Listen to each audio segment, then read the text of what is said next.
महाराष्ट्रामध्ये यंदा महायुतीचं सरकार, मात्र 2029 मध्ये एकट्या भाजपचं सरकार येणार। भाजप मेळाव्याच्या बैठकीमध्ये अमित शहांचं मोठं वक्तव्य।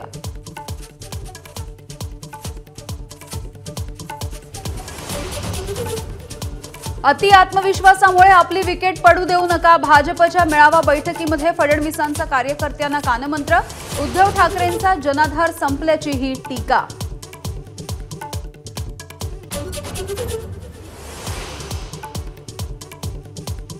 लव जिहादच्या तब्बल 1 लाखांपेक्षा जास्त तक्रारी। देवेंद्र फडणवीसांचा खळबळजनक दावा।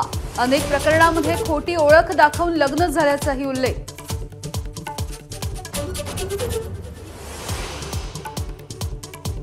शिवसेना शिंदे गटाचा दसरा मेळावा बीकेसी मध्ये होणार। मेळाव्यासाठी तब्बल 40,000 शिवसैनिकांची आसन व्यवस्था।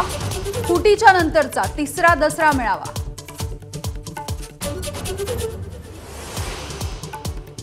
राष्ट्रवादी शरद पवार पक्ष मुख्यमंत्री पदाच्या शर्यतीमध्ये नाही। विधानसभा निवडणुकीच्या तोंडावर सुप्रिया सुळेंचं विधान।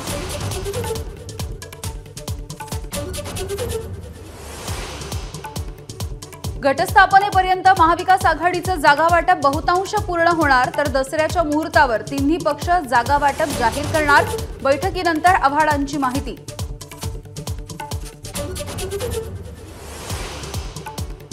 शरद पवारांचा पुन्हा एकदा अजितदादांना धक्का। भोसरीचे माजी आमदार विलास लांडे फुंकणार तुतारी। जुन्नरचे आमदार अतुल बेनके समर्थकही शरद पवारांच्या भेटीला।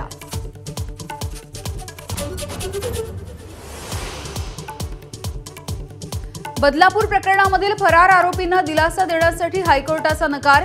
शाळेचे संस्थाचालक सचिवांचा अटकपूर्व जामीन फेटाळला। आरोपींवर पुरावे नष्ट करण्याचा प्रयत्न केल्याचा आरोप।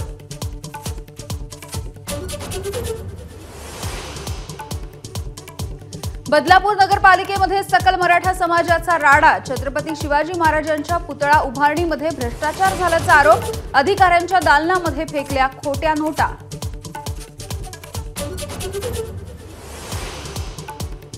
विविध प्रलंबित मागण्यांसाठी राज्यभरातील रेशन दुकानदार आक्रमक। 1 नोव्हेंबरपासून राज्यभर धान्य पुरवठा बंद ठेवण्याचा इशारा।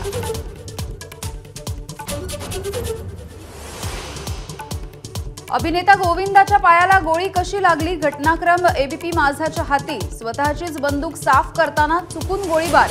मुख्यमंत्र्यांकडून प्रकृतीची विचारपूस।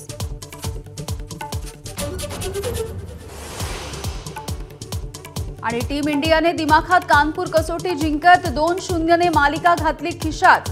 यशस्वी जयस्वालचं दुसऱ्या डावातही धमाकेदार अर्धशतक।